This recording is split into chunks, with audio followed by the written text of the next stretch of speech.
ask me. Ask Iliza anything. It's time to ask. Ask me all your questions. You know what I did? I went to, well, I guess people have seen it by now. Spent my afternoon at HomeGoods making one of those videos, like, come along with me for a quintessential Memorial Day celebration. And it is boggling the amount of repurposed Christmas paraphernalia that they just paint different colors for different seasons. Like candy, like gingerbread houses for Easter and 4th of July. There was a nutcracker painted blue for 4th of July, which is incredible if it's one that you own that you just repaint. Yeah. But this thing where we've just become like one homogenized homuncula of a holiday, like an Easter wreath. Right. Which kind of makes sense. But I draw the line at a gingerbread house. Who's cracking all these nuts? It's modern days. You can buy them cracked. Nobody sits by the fire and cracks nuts. This They camera. got a pile of chestnuts that they're cracking. I don't even think the mouths open anymore. I don't even think they have the little levers in the back. But just the amount of stuff. It's so sad. And I feel like other countries follow suit. Like the Chinese have Costco now. But like, I feel like European countries, which are small, look at us and they're just horrified that you have not one, but 3 different options of neon French bulldog statues at a HomeGoods. And then there's the food aisles, which are always very upsetting. Yeah. Is the food there like a TJ Maxx food or it's TJ Maxx? It's the same food. Maxx food? Okay. Where it's like a biscotti and you're like, what is this? Why is this here? I guess for the most part, it's food that's meant for entertaining. Like, I guess I get like it's a bag of dried hibiscus because maybe you want to float it in a drink. But then there's like keto-friendly baking powder, chili. Like it's all like it's all gift basket food. It's all food that's meant to look beautiful, but not really meant to be consumed because I guess it's technically food in that you can eat it. Yeah. But you shouldn't. And a lot of wooden trays that when you go there, you're like, do I need this? Like full disclosure, I had 3 items in my cart that I ended up putting back because I didn't feel like waiting. I didn't feel like dying online. Yeah. I had plastic cups because we don't have a ton of plastic cups. They had little sardines painted on them, little canned sardines, which was cute. And then I got some glasses, like for juice glasses. And then I was like, what the fuck am I doing? And a picture frame, which I do always need. But I didn't get anything because you actually don't need anything.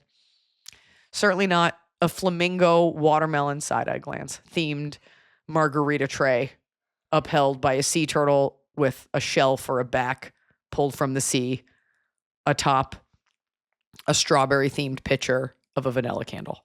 It's just like a lot of stuff. And everything, you're in there and you're like, I see how women get into this. Like I see how you like tchotchkeify your whole house. And I see how men are just like, yeah, it's whatever. I live in a house filled with miniature sailboats because we live by a lake. Do they have those? I've seen sometimes on Instagram those stools that look like food, where it's like an ice cream sandwich, but it's a stool. Oh, they go hard with those. Like that is a SKU that they have leaned into, and obviously people are buying them because every time I go, as a joke, I see another type. So today I saw one that was a multicolored bear, and then I saw one that was hidden, but it was grapes, but the top was flat. Last time I saw all different kinds of fruits. They have hamburgers. I mean, they just think these things are a riot. You can put it in your rec room here in Missouri. It's a food theme where it's for a kid's room. I mean, I've seen people collect. There's something about that. If I had a big McMansion in the middle of nowhere where I just had all of these open spaces, like sprinkling in like, this is a macaron and it's a chair. Like I could probably get sucked into that, but where am I going to put it? Just in the middle of the floor? I don't have space for a bunch of little fun chairs. I'm still reeling from your pronunciation of macaron. Well, how did I say it? You shortened macaroni. You're like, it's a macaron. Is that guy's name, that French guy? Macron, the president? Oh my God. There's a macaroon, and then there's a macaron, and then there's whatever you just said.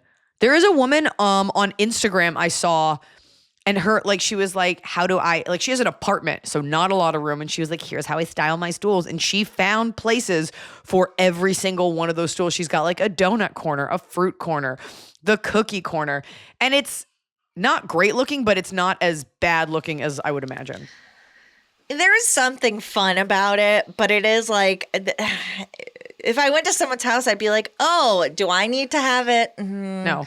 It's whimsical for a second, but after the third stool, you're like, oh, you have a mental illness. Got Right, it. unless you're sitting on every one of those stools. I do like the idea of somebody has 10 stools and every day they're like, I'm going to sit on, you know what, I'm feeling the ice cream chair today. Feeling creamy. You know what it is? It's for a kid's restaurant, and that's it. It's for like a cute corner in a school of like, and you can sit on the fun chair. Like an expensive daycare, yeah. Speaking of, I'm not going to say her name just in case, but I'm writing a script with this woman who we've been writing a script for about a year, and she is a teacher, and she's actually leaving her teaching job, but she had to take, we had a call with one of our executives, so she had to take the call at school, like while the kids were like at some kind of break or recess, and so she was, you know, you could tell she was at a school because there was all this like kid art behind her, and there was a sign on a bookshelf that said "Cozy Corner is closed," and she was like, "I'm sitting in the cozy corner." Just the idea that like cozy corner is closed. Get the fuck out of here, Jimmy. Yeah, let me in. I want to be cozy. Take out the trash, and then this cozy corner is open. I made it sexual. It's not like if your husband takes out the trash.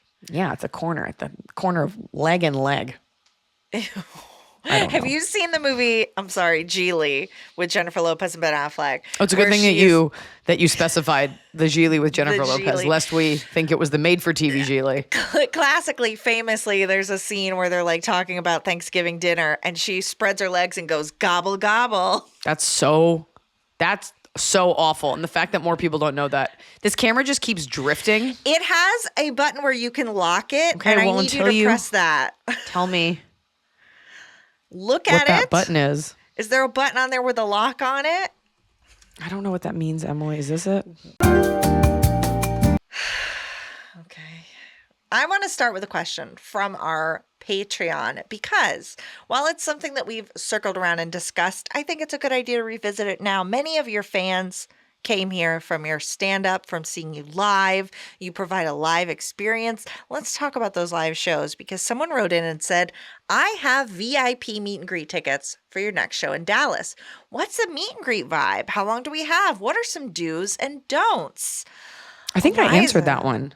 Okay, you answered it in writing, but I want to bring this to the... Well, sometimes you say, and you answered it. You're being a real jerk today. You keep talking over me, and it's driving me nuts. And then you scolded me about this camera, and then you looked up the answer and like didn't give it to me. So I don't know what power trip this is. I looked up the answer, and it says you can use lock mode. I don't know how to engage lock mode, just like you don't. I could, if I was there physically, I could figure it out. Oh my God, you can physically. Okay, let's go back to your fans coming to VIP shows. Maybe it's their first meet and greet ever. They're going to meet you. They're wondering what's up. Yeah, sure. How do they... It's super chill. Look, this is something that you buy. These meet and greets are you have to purchase them. And I always try to honor the fact that somebody paid for this. Sometimes people don't know they paid for it and they're just in line and they're like, hey, thanks for doing this. I'm like, oh, you bought this. Like, this was not out of the kindness of my own heart. In fact, if I could, I would make it more expensive because as incredible as it is to meet fans, I do get very sick and it can be tiring, but I don't want to price gouge. I don't want to do that to people. And so we have it priced, I think, completely appropriately. And I try to honor that. So I try to give you a minute if you want to tell me something or if you want to give me something, be it a gift or a letter. Of course, you do not have to do that. Or if you have like a pose you want to do, a lot of fans come ready. Like, I want a hoof or a she-dragon or a party goblin is the most popular one, or put your back against mine. I try to give people a moment and honor the fact that they're there. If you're crying, I try to give you a second. If you want to retake the picture, like, that's your moment. You know, we can't go too long because there's other people waiting in line, but that's it. Some people you think is gonna be fine and you get there and then you get super nervous. That's totally normal. But I get nervous. I will never be, you never have to be like afraid to meet me or intimidated or anything. And you can say whatever you need to say. We'll take the picture. I try to gauge it appropriately. Did I tell you how mad when I was meeting Angie Harmon, when I was getting my photo taken, the pro photo with her and Lorraine Bracco, someone behind me passed out. They were so nervous. People do that. I've had people not pass out, but definitely cry. Yeah. And I try to be sympathetic to that. You know, this is a big deal for some people. For others, it's not. I've had people that are like, I don't want a picture. I just want to say hi. It's your time. And my biggest pet peeve is when people get up to me and they're like, what do you want to do? And I'm like, it's not about what I want. I don't care. I meet so many people. I care about this interaction. But if you don't care, I certainly don't. I'm not like, oh, I was really hoping we could do a pyramid. Taking 150 pictures between shows. Yeah, I will say as someone who attends a lot of stuff like this, it's fast, it's quick. You know, there's a line of people, you go up and you're never going to say. Not furious. It's not furious. You're never going to say what you think. Like, I'm like, what am I going to say? And then I get to front and I'm like, hi, I like your work. Bye. You know, it is what you make of it. But Iliza, you're very, you're a calming presence. You know, you're said no one ever, but I try to be because I'm done. Steadfast in this instance. We have done it. We have done it before. We do the show. And I really don't like when people are like, sorry, you have to do this. I don't have to do anything. I'm a comedian. I don't know what about me gives you the impression that I am forced to do anything that I don't feel like doing. I want to do it. I like doing it. And when I don't, I won't. But this is not like I have some boss and they're like, you better get out there and shake hands. Like I am here of my own volition. Right. And you do it specifically this way with a cap and a price so that you get sick a little less. Like there are considerations that go into it. Yeah. So that's that. So come on up and have fun. It's fun. People have a great time. Yeah. And I would say just in general, at these shows in the VIP line, you're going to meet other people that are into the same things as you. So it's a cool chance to like see other fellow fans. Yeah. We make the line go as fast as we can. We try to crank through it. I have music playing. I really care about your experience and I will see you there. Don't be scared. Be a little scared. A little scared. What are you going to do? You also have a complaint on the Patreon. It's about time. Iliza, I'm confused. I started following you for the elder millennial solidarity, but now I fear there's a betrayal at foot.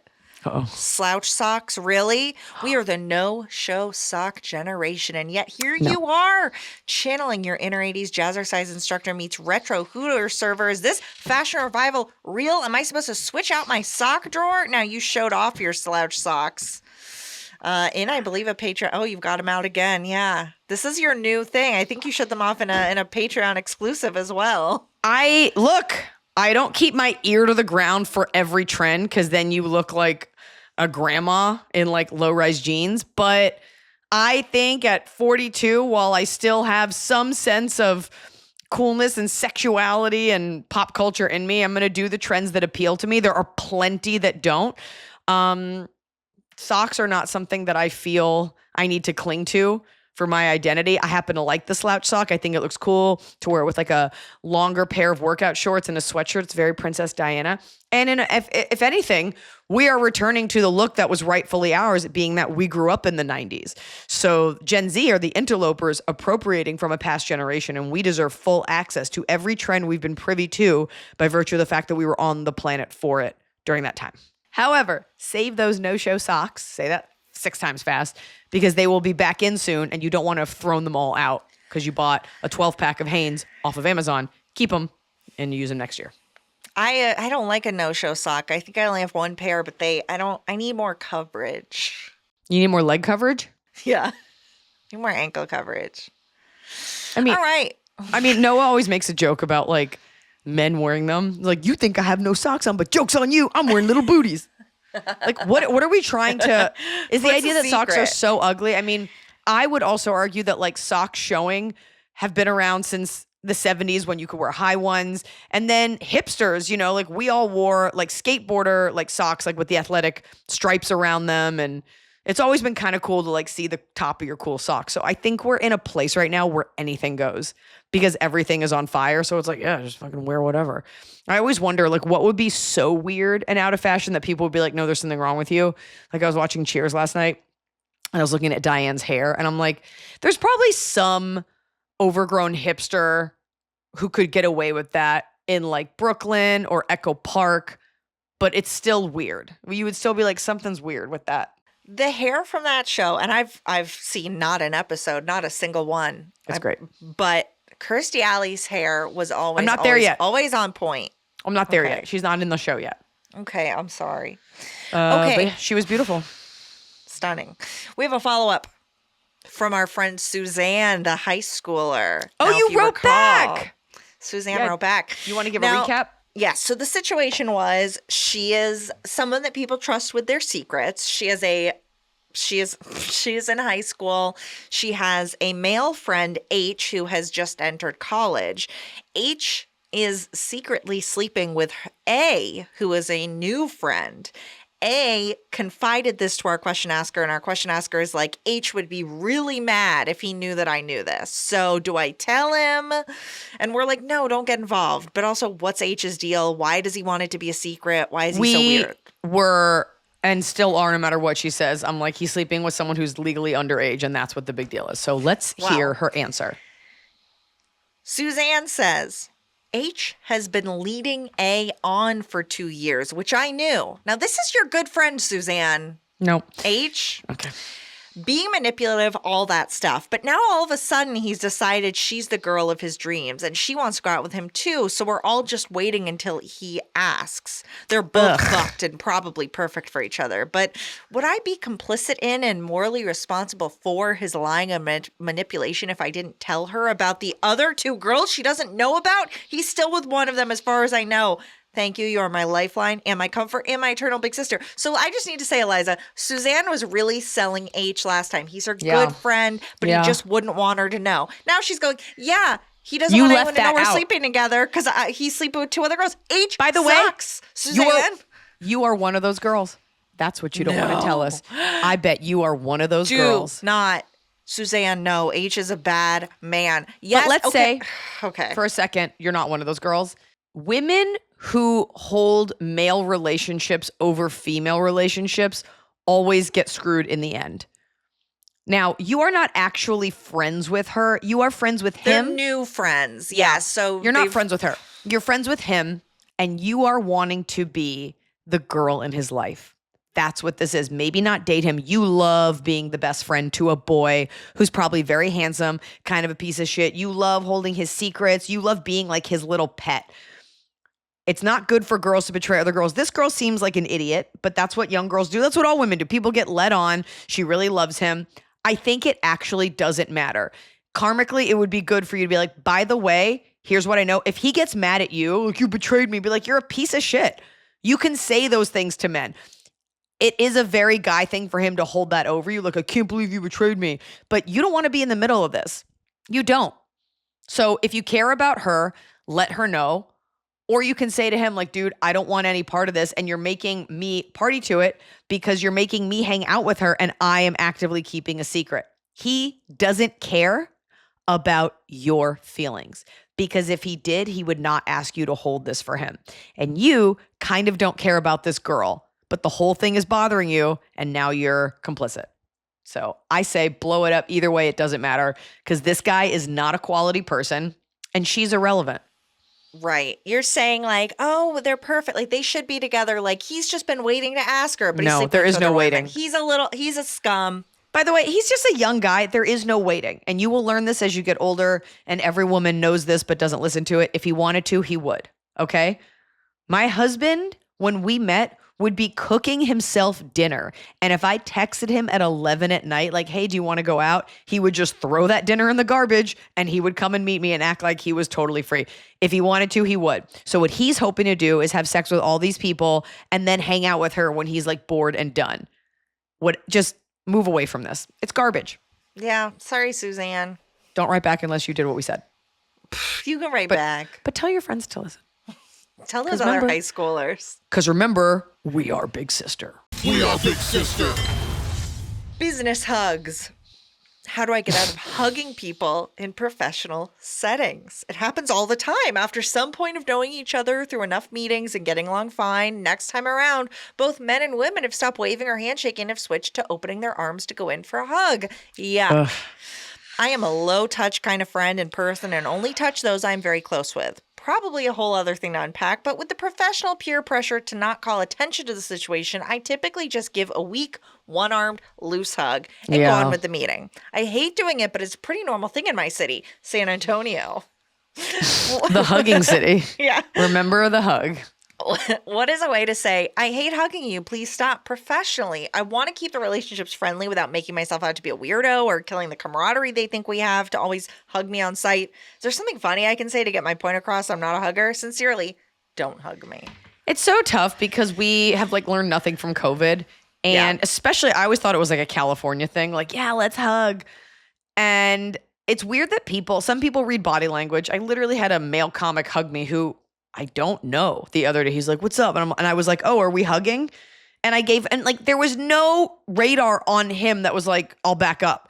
He gives me, and I'm like patting him. I'm like, you can do a couple things. You can put yourself toward the end of the meeting, like on the other side of the table and just be like, okay, friendly wave. Like you can put your body far enough away that it's not easy. Yeah. You can also, when someone goes in, be like, oh, I don't want to, I'm getting over being sick. And you can just say that every time.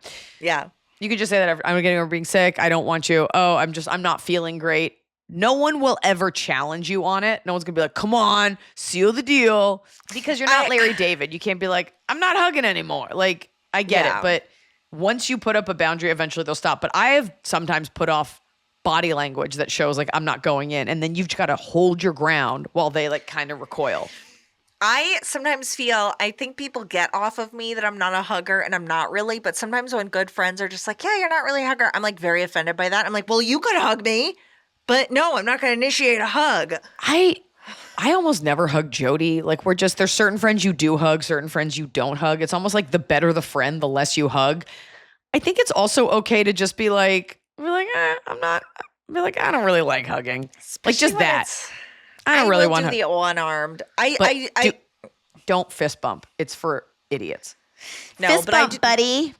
I think one of the most embarrassing things on this earth, one of the most humiliating things, is not being a hugger, thinking someone else is going in for a hug, so awkwardly reciprocating, and they're not, and then it looks like I started it. I don't think that happens to you that much. It's happened at least twice. Okay, well, that's only 2 times in your whole life. And I'm still thinking about it because it's humiliating. And I'm still thinking about it. Okay, let's do a question. Hi, AI crew. So one of my best friends seems extremely unhappy in her relationship, and I'm wondering what my role as a bestie should be. Oh boy, we've had best friends. We get this question every other episode. Well, usually it's more like she keeps complaining and I'm sick of her shit. So how do I tell my friend to stop bitching? But let's see. We've been best friends for 10 plus years. We are 32/33 now. She has been dating this guy for about 7 years. Oof. They just had a child together this year. Okay.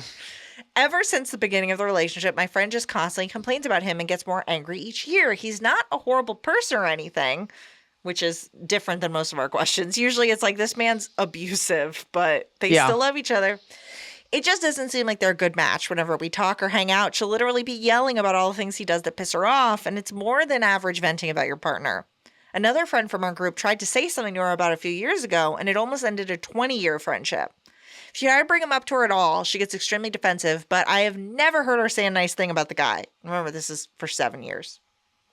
Well, of course, once I had the baby, things have just gotten worse. Seems like he's not helpful and supportive, and she has told me how stressed and alone she's feeling. I feel like as a good bestie, I should be trying to help with the baby or provide some fun girl time for her, but I've been finding myself not wanting to answer when she calls or not really looking forward to our time together because it's just so negative and the same complaints I've been hearing for years. Also, whenever I want to share things about my relationship and be excited with my best friend, she shoots me down and says, just wait, you'll hate each other in a few years. There is a special place, I know you're not done, in hell for women who deliberately or inadvertently say that to other women who are a few steps behind them on a path. I took my friend's head off the other day for this. No matter what my daughter does, just you wait. I'm like, what do you get out of that? I'm sorry your kid's fucking annoying you. Like this, like, just you wait. She's 2 terrible 2s. Then she's a 3-nager. Oh, no, like, nevermore. It's 4. 5, I wish I weren't alive. 666. 7 is just the movie 7. Hateful 8. Like, what are you... as a woman, like, I'm sorry that I would never do that. Even if I were in a bad place, like, does it annoy me if, like, sometimes, like, Sarah won't give me a minute, but I would never be like, just you wait till she's following you everywhere. Like, and I said to my friend, I was like, what do you get out of that? She was like, no. I'm saying because, like, I care. I'm letting you know. And I'm like, nobody needs the fucking warning.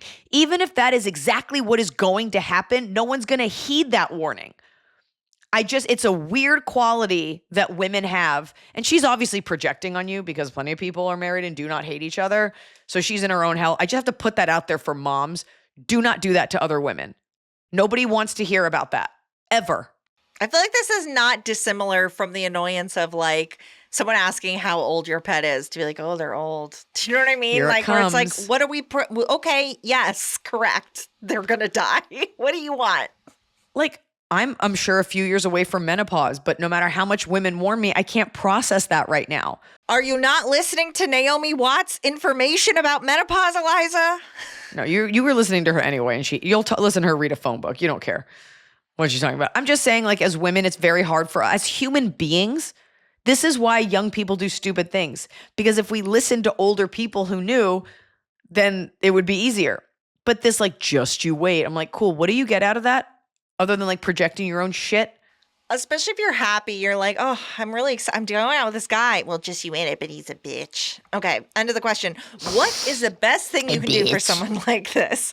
Tell them how you really feel and risk the backlash. Just continue to be an outlet, even though it drains me, or those are the options. I hope this made sense. Happy to provide any missing content. Thank you so much for your advice. Anon, please. Anon, please. Listen, it'd be different if she was fine and then she was going through this and you were there for her. But 7 years, like, we know what's going on. We know this is going to play out. And it's not your job to be a receptacle.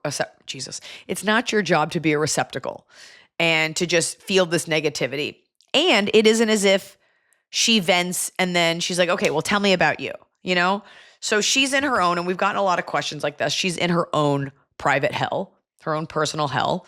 And when we're going through things like this, you kind of can't see your way out of it, and that it's all encompassing. You have to be willing to put yourself first. And I think if this is someone that it's your best friend and you've been friends with her for a long time, she's going to be super defensive, which is tricky. It's very hard to navigate defensive friends. Not everybody has the ability to self-reflect and really think, like, if this person who cares about me is saying this, and we're not talking about warning me about my kid, is saying this, they must be doing it from a place of love. I wonder if it's worth, I know that all of my advice is always like, just sit down and be rational. But I do think it's worth sitting down, take her to coffee, be like, I need to talk to you as my best friend. And make sure you're right. Make sure it's literally never been a good thing about him. You know, be like, you vent a lot about Rick to me. And if I ever say anything back, I feel like you then defend him. All the information I have about him is through your lens. And so to be a good friend to you, what is it? What do you want me to? And don't say it defensively. Like, what is it that you want me to do? Do you want me to just sit and listen? Do you want my advice? Do you want me to process it? Because I am a human being. And anytime I try to defend you or suggest anything, I think you think I don't understand or I don't know, but it just sort of leaves me unsure what to do. And you seem so upset all the time. So what would you like me to do? Like, there's a way to ask that in a way that isn't like, what do you want me to do? But there's a way to be like, how do you want me to handle it? Because it is a lot of negative information about him. And then when I try to talk to you about it, you get upset with me, but I'm only on your side. Like, put it to her like that. It's telling, I think, that our question asker said, like, should I offer to help with the baby? I think that's very sweet that you're just trying to lighten the load, but do not, because helping with the baby, the baby needing help is not the underlying issue of this relationship. So it's not going to solve anything. She's still going to complain just as much. That's a separate issue. You can really only be there for her, as Iliza said. By the way, like, you're not the father. And this is your best friend, but, like, you don't want to help with that baby. Like, it's fun to watch the baby for an hour. Like, you don't want to be the person that she calls, hey, can you watch her? I'm running out. Like, nobody wants to parent someone else's kid. And by the way, like, that's not your job. That's not on you. Yeah. There's a father there. He's a piece of shit. She might be in her own. So you're there to be on her side and help her get through it. but you're also your own person with your own life and your own goals. And like, I don't know why we get women that write into this pod, they're like, and how can I give up my everything to support this woman who has ignored every red flag and everything and doesn't actually respect me back or care about me? How can I do the most? You don't have to do anything you don't want to do, but you do owe it to yourself out of friendship to sit there and be like, you are my best friend. And sometimes when we talk, it feels like you want to vent about him. And then if I say anything back, you get defensive. And she gets defensive because she's hearing her own words back. And she's like realizing, oh, maybe I said it wrong, or she's wanting to defend him. And you have to be like, you don't have to do any of that. Like, you can be yourself with me, but like, I feel like I'm not even getting you. I'm just getting all of your frustration. And then I'm not allowed to respond. And then she'll be like, it's not that you're not allowed. And you're like, well, actually it is. So what do you want me to do? And sometimes I do think a hard boundary from a good friend can shake things up, because I will say I'm a complainer, and I was complaining about work to a friend. I don't think you are. I'm not joking. I'm a massive complainer, and I was complaining about work, and my friend was like, who works with me, she's like, I don't talk about work on the weekends. And I was like, oh, totally. Yeah. And I keep thinking about that. Like, that's a good, like, yeah. No, that's weird. That's weird to cut you off. I think no, I don't like that. If I'm just bitching, I feel should be like your there only is. friend. Well, Iliza, Sure. here's also my thought. When we get these questions, it's like, is someone out there for you and I, like, that's just like thinking like, how can I make Eliza's life easier, Emily's life? Like, should I go help raise their baby? Like, where are those people in our lives? I think I've definitely, look, I said what I said, and I was listening back to this podcast, and I was like, sometimes I repeat myself. You can put up a boundary, but I think it's tough because you've already allowed her to do it for this long. So if you do it, it will be this weird stark thing where she's like, okay, so you don't want to hear about my life. And then it's going to feel combative because you do want to hear about her life. And if she's frustrated, and you can talk about it. But the truth is, the guy is a piece of shit as far as you know. Yeah. And so it's not like, oh my God, no, we grew up together, and here's his side of it. She's just constantly venting, and she doesn't want your feedback. That's the part that's shitty. Yeah. Yeah. And then when you try to participate at all, she cuts you off at the knees. Yeah. So ask her and tell her how it's making you feel as her friend. I care so much about you. I can see that you're hurting, and just kind of let her talk. But she will get defensive, as women do. Women get very weird about defending their shitty choice in men because it's a reflection of her. And it's not about ditching your friend, but I happen to see, I hate when my source that I cite is the internet or is Instagram. Yeah. Yeah, but it was some woman talking to some woman, and the woman seemed like she was accredited in some way. And she basically said that women shed like half their friends every 7 years. Now, this person could be a lunatic who's selling essential oils, but it is in line with a lot of the things that I say, which is that like it's okay to lose friends. It's okay to outgrow friends. And yes, I have a best friend that I've had since I was 3. We had years. We didn't go to school together, didn't know each other, but there's only a couple people that you're able to maintain long-term friendships with as you grow and evolve as a woman. So you don't want to shed her, but friendship has to be mutually beneficial. You have to also be getting something out of your friendship, and it can't just be good memories. But it doesn't have to be mutually beneficial at all times, but there needs to be an ebb and flow. Like, it sounds like it's never beneficial for you. It's not tit for tat, but it can't just be like, and I remember you growing up. At a certain point, this is going to get exhausting, and you're going to feel taken advantage of. Of course, it's not mutually beneficial at all. It's never going to be even. That's what friendship is. It is a give and a take, but right now, it's just her taking for so long. And you've already heard this. For 7 years. It's a broken record. And then she had a baby with him. And by the way, 7 years, like you had time. Like this isn't like we dated for a little and we didn't use a condom. 7 years. Your friend's an idiot. Yeah. That's the tough realization, I think, for most of our listeners is that their friends are stupid. Well, it also makes you lose respect for your friend. Because to know someone, you're in a relationship with a shitty person and you keep going back for more, that means you have very little self-worth, yet I'm supposed to sit here and just be around that. So, well, that's also why she doesn't want her words parroted back at her, because listening back to what she said, it's like, what kind of idiot would put up with that? What kind of friend wants to hear that? I've definitely been in those conversations where you say, like, I regurgitate back what you've said, trying to analyze. They're like, well, no, it's not actually that. I'm like, but that's what you said. Yeah. And so now I can't trust you. So that means, are you actually even being honest when you speak to me? And if you're not, what the fuck is the point of this? Yeah. Yeah. Let's go Dutch on these nachos. Not my treat anymore. I would love to share a plate of nachos with someone I thought right you were now. saying me. With you, I feel like you wouldn't. I feel like you wouldn't want to share a plate of nachos. I don't want to share food with you, but both of our little fingers go into it. You don't want that. But I do think those Instagram posts where it's like this and talking, where it's like, I remember that one guy. He's like, I want a fat margarita. I want chips, and then I want the juiciest gossip. That's a good. I don't have juicy gossip, but I do have like 3 people that Jody and I just talk shit on endlessly, and that's always it's just the gift that keeps on giving. And when we can't think of something new, we just think of all the times we've not liked those people in the past, and it feels so good. It's so harmless. It is. It's a victimless crime. Speaking of victimless crimes, let's do confessions.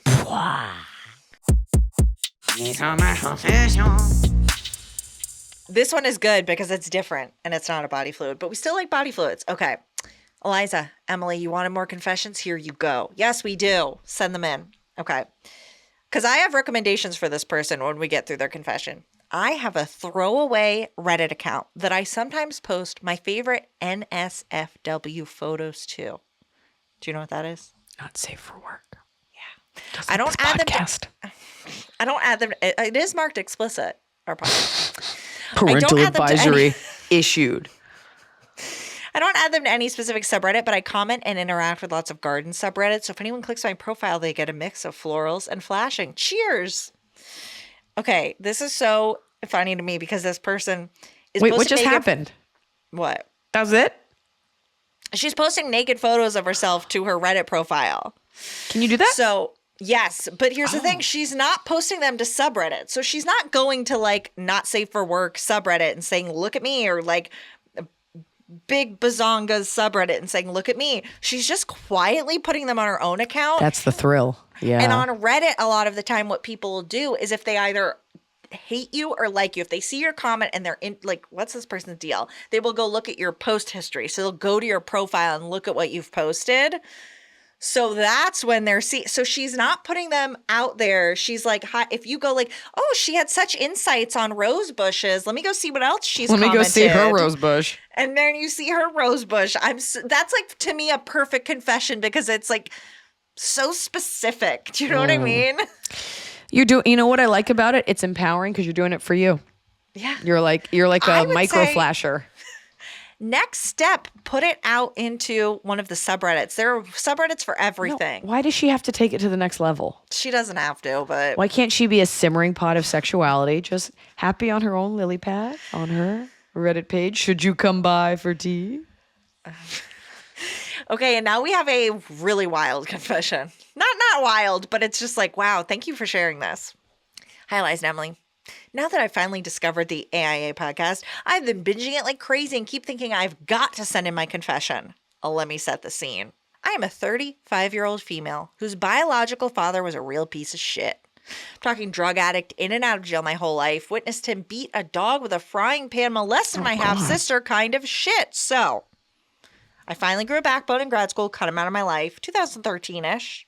But when I got a call that he died in 2019, I had mixed emotions because he wasn't always so shitty. I mean, of course, it's your dad. At his funeral, his crack whore ex-girlfriend from more than 15 years ago showed up. I haven't heard crack whore in so long. I know. It's a real elder millennial. Let's bring it back. Everyone was a crack whore forever. And I was like, now we're not allowed. We can't make fun of crack and we can't make fun of whores, and definitely not crack whores. We don't want to hurt anyone's feelings who's experiencing whorishness or crack. Experience. She showed up with a theater level performance of grief. I saw her put a picture frame in the casket of the two of them. As the family sang their last goodbyes, the funeral home staff asked if we wanted anything out of the casket before they closed it. I said, yep, grab that picture, chucked it in the trash. They were stunned. Love it. I know that sounds horrible to do, but this chick was literally psycho. We all knew it. Bonus confession. And Eliza, this is the one that tickled me. Sitting in my car in the funeral procession line with my mom, we watched the funeral home staff drop the casket trying to load it into the hearse, and I laughed like a drunken hyena. I might be going to hell for all this, so I just hope I Nope. don't have a room next to him. Thanks, Or with him. guys. I will be listening intently in hopes that my confession makes the cut. I love it. I love it because you're right. I love it because it's a victimless crime. And I love that you snatched that thing out of the casket. Also, like, don't bury that. That's not going to break down naturally. Get to, and you know what? She's from over 15 years ago. She doesn't get to be in there. But I just imagine how cathartic it would be. This man you have such mixed emotions about, and you watch a cast and go, "Kathunk." Yeah. One final kick. Yeah, like good. I love that. For me, that is great. And you kind of hope it hurt him in a weird way. You're like, yeah, I hope it jostled your dead body. He your went, dead fucking "Ooh." rotting corpse. But I like what? There is an Instagram video, and I wonder if you've seen it. And I've seen it a million times. And it's not funny to describe one, but if you know it, you'll love it. Where they show how a baby knows when it gets home. The woman's like, look, as soon as he gets to the house, he knows that he's here. And she's pushing the baby stroller, and he like wakes up right when they get to the front door. So a guy did a stitch because as soon as she gets close to the house, it's cobblestones. Her driveway is cobblestones. So the guy is pretending to be a baby in a basket, and he's like, okay, I'm going to stop you. Just please never act out an Instagram video. Like, just, I know you committed to it, but like, people are in their cars not seeing this. No, everybody Emily. was going to know it. No, and The fact people that are you don't is in their cars, just like, okay, do I just turn into oncoming traffic? Well, you want people to watch the video, which have we mentioned video YouTube Fridays? Unless you're a Patreon member, you get it a little early, but you get it Fridays a little early. Comes out on Fridays. I just on found YouTube out. for the masses, a little early for the Patreon people. But And there's look- video now, and I'm setting the scene. Is it Mission Impossible? No, but it's my face. It's Emily. I suggest, you set it up and you pretend like we're all in a conversation while you go about your daily business. And, you could see me. Sometimes you see other parts of me. Emily's just mostly a floating head with octopus hair. But, we're here. Sometimes the dog comes in. I love the picture frame part. I love a little bit of vengeance. I love it. And the fact that you weren't like, oh, I want to keep the peace. You were like, yeah, do I want something taken out? Yeah, that tacky frame. And she'll never know because she probably doesn't remember she did it. That's also just so unhinged to show up like that. With a photo, like, I need to put something in the casket. I want the attention. I hope everyone sees me. Eliza, what are you going to put in my casket? After all that, you're not getting cremated? Oh, I am After getting cremated. All you're our right. talk of ashes? I am getting cremated. Okay. Soon? Yes, I've made an appointment. I guess I'd probably Never put mind. some coffee cake, maybe some Why Dr. coffee Pepper. Cake. Not some Dr. donuts. Pepper. Coke, You don't know Coke, anything about me. I'm sorry. Not- You're right. I'm sorry. but- Okay, I like Coke, but Eliza, Here, we smell, share smell, a love smell. of Barks. We share a love of Barks root beer. I will pour It's one something over we your grave. share. I'll pour Over one my out. ashes. Okay. Over my dead ash. Over my dead ash. Okay, now we're going to pivot to a much tougher question because you know what? This show goes all over the map. You know what? You know what? You know what, buddy? And it is time sensitive. And I hope we're to you in time. Hi, Liza and Emily, longtime pod listener. Please keep me anonymous. Question. I am 4 weeks pregnant. I do not want to proceed with the pregnancy. Do I tell my partner? Context. We have been together just under a year. We have discussed marriage and children. I'm in my early 30s. He is in his early 40s. I do want children in the future. However, he is settled into his career. I'm just getting started in mine. When we've discussed this before, I've always mentioned how I would like to get started in my career before we have children. The goal of having children is in 2 to 5 years. I know if I tell him, he will want to move forward with the pregnancy. I just am not ready. I know people say you never feel 100% ready, but I really don't feel ready right now. We don't live together. Money is really tight on my end as I'm making this transition. I have always wanted to be married before having kids. Okay. I never want I don't need any more. We're almost done. We're two my God. sentences. I already have my answer. I never want someone to marry me just because I'm pregnant and it's, quote, the right thing to do. So do I tell him or just go through with the termination and the notion, what you don't know won't hurt you? Thank you. If you can't, look, no women are going to like this. There's part of me that's like, yeah, if you can never tell him that secret and feel okay about it. But here's the thing. This is a litmus test. You want to be with someone who supports your choices. You're not married. You're not you're not living in the same thing. This isn't like you're married and you're like, no, I want to do the baby in a year. Like then I'd be like, just do it. I don't believe in the like, you never know. You're 100% ready. That's not true. Plenty of people are 100% ready to have kids, and that is okay that you're not. You need to tell him because it's a weird thing to keep forever. And it's actually going to get worse if you like wait 5 years. You don't know. You need to tell him so that you can see he's the kind of guy that is on the same page as you. Yeah. You're going to find out. And I hope that Emily read this as soon as you wrote it in versus like squirreling it away like she does for like 3 months. I think by the time you hear this, it'll be about 2 weeks. So you'll be at about 6 weeks. So I think we're still good. And, you know, he might be like, well, the issue is that you just told me, you didn't ask me. You don't need to ask, but you need to. It is something that you would like his support on. And honestly, he should pay for half. And not that you need a quote unquote good reason, but you gave a few very good reasons. I mean, not being financially ready is a huge one. Not you don't live living together. Like this is you've been together a year. This is nightmare. A brand new thing. That's cool that he's older. This is where you find out who you're actually in a relationship with. Yeah. And anything other than I support your decision is not an acceptable answer. How do you feel? I think that he can mourn this. Yeah, as I said you would. anything other than I support your decision. He doesn't have to say I love it, support your decision, and here's half. Yeah. All right. Now we're going to do an Am I the Asshole, but we don't have to call it that. Oh, we're doing this again? I mean, no, it's a question. It's not a segment or just somebody wrote in to know if they're the asshole in a situation, Am I the which I think butt? is a little lower stakes. How about That's we also call a it subreddit? How about we call it butt? I bet I'm the butt. IBITB. I bet I'm the butt. I got to make new graphics, Ben. I bet I'm the butt. Let me ask you this and you decide if it applies. I bet you're the butt. Why are you assuming all our listeners are in fact the butt? It's the listener saying, I bet I'm the butt. No, they're saying, am I? Not, I bet I. It's the same thing.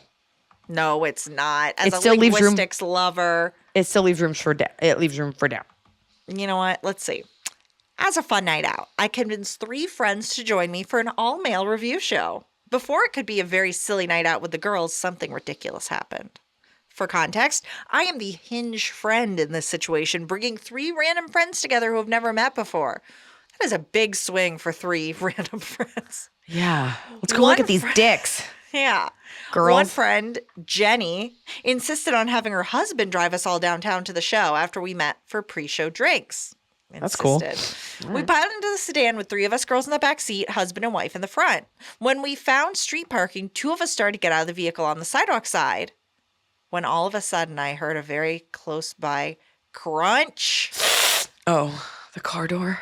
Annie, the third friend in the back seat, opened her car door on the roadside just as a city bus was passing by. I feel sick. Oh my God. You guessed it. The bus slammed into the newly opened door and basically smashed it to smithereens. Thank goodness no one was injured. We went on to enjoy the evening after speaking with police and filing reports. And Did you? The show, That's weird. I know. Don't worry. We made it to see the naked dudes. After the show, Jenny reached out to me for the info of Annie to have her help pay the deductible as we were at fault in this collision. To my knowledge, they worked everything out and debts were paid. However, I never actually heard that all is well and that Annie had paid her portion. I knew at the time finances were tight for Annie. My question to you. Yeah. Should I have offered to help pay some of the deductibles since it was my idea to go to the show and I'm the hinge friend? Nope. Maybe not coincidentally. I don't have a relationship with Jenny anymore, and I think maybe she wanted me to assume some of the responsibility for this accident, and that's why we don't speak. Should I have footed the bill or assume some of the responsibility for my friend clotheslining the city bus? Thanks for all your insights. Love the pod, you, and all the questions from fans and listeners. Love, Ivy in Wisconsin. That is the first compliment we've gotten on the questions. Thank you, Ivy. Thank you, Ivy. Unless that friend, Annie, was it Annie? Yes. Annie hit the bus. Yeah, unless Annie is your daughter.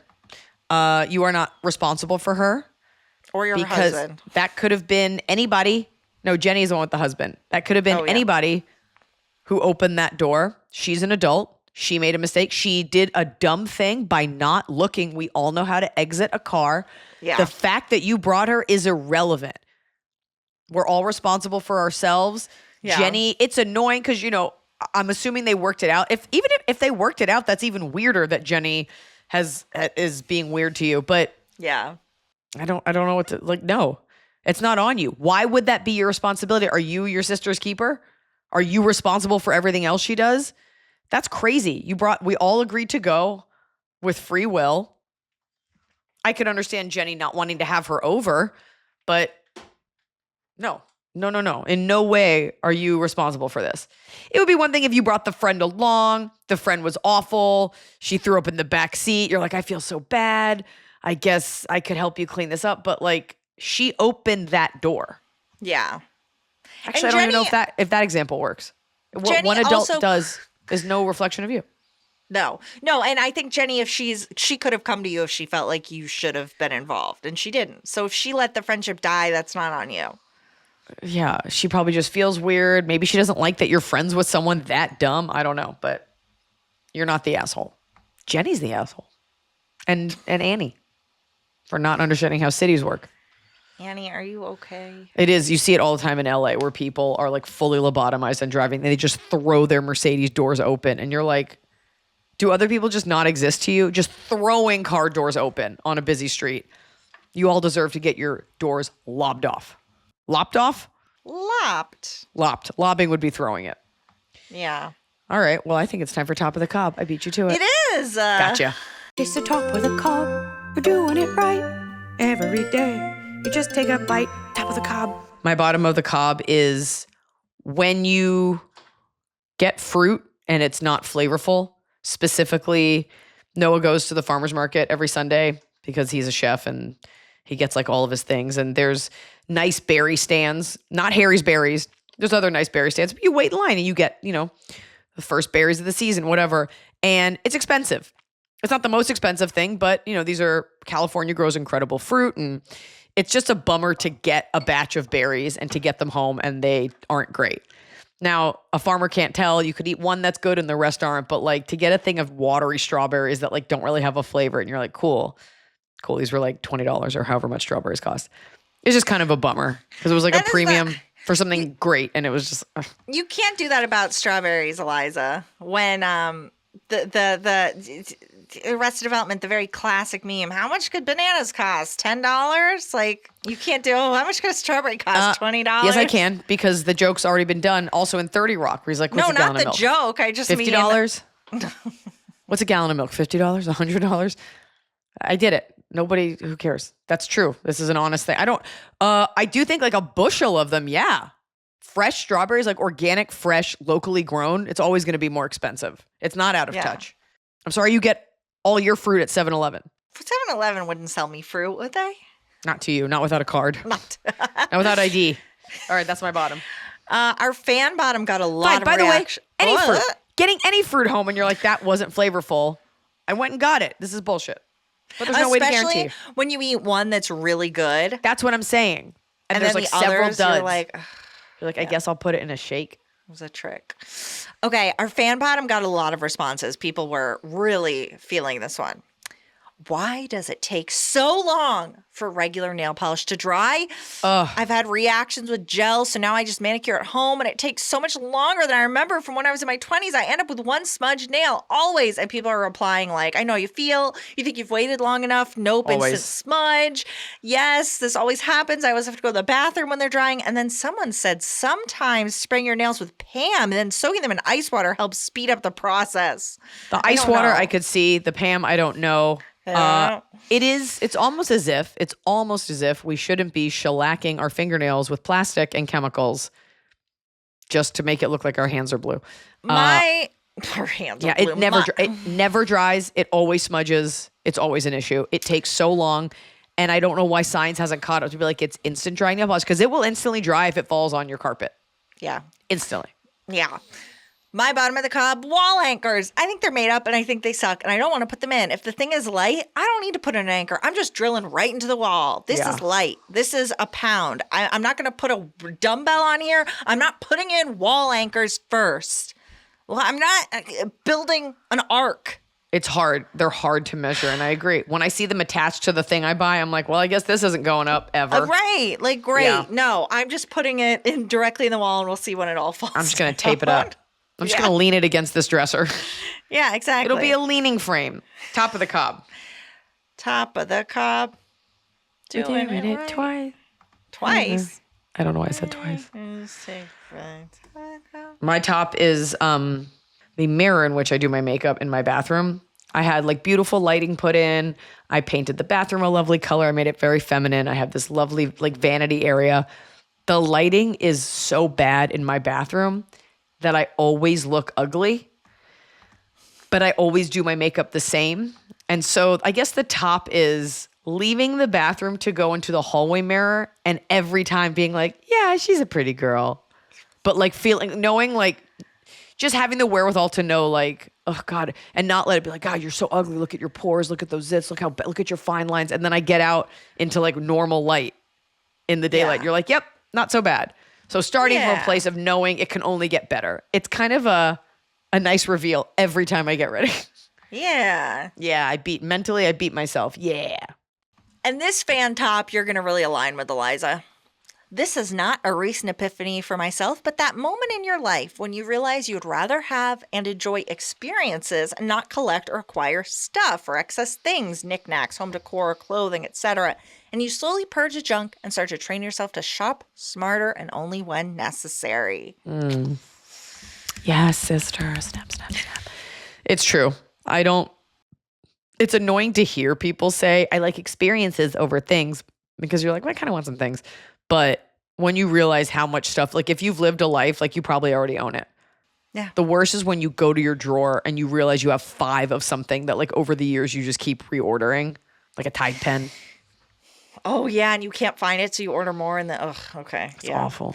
My top of the cob is, because I live like 10 minutes from my parents, and they're my only friends, today, they're just able to, my dad dropped off some chicken salad today. He's like, we had some extra, and it's like a cold pasta salad with chicken in it and celery and stuff. And he's like, we had some extra, so we made you a little Tupperware. I left it in your fridge while I was in meetings. And I'm like, thank you. Free dinner. I mean, next time he needs to tell you before so you don't hear someone wrestling. No, they tell. Okay. They're like, we're going to come by between this time and this time. I'm like, well, I'm in a meeting at this time. It's like, you shot me in the leg, but I hope you enjoyed that chicken. That is very sweet. I wish. I do like that Noah's parents who live down the street have a key and they just drop stuff off and it's not a big deal. It's nice. It's very, everybody loves Raymond in a good way. It's nice when it's not intrusive. It's not. It never is. I've never been like, she's here again, spreading joy. Get the fuck out. All right. Folks, you can still get your tickets if you live in Southern California to my second edition of Brunch of Moms. Emily just sent me a picture of her cat. I didn't ask for that. And that's why I was distracted because I was seeing red. Brunch of Moms at the Irvine Improv, June 7th. And enjoy the Patreon. Please sign up for it.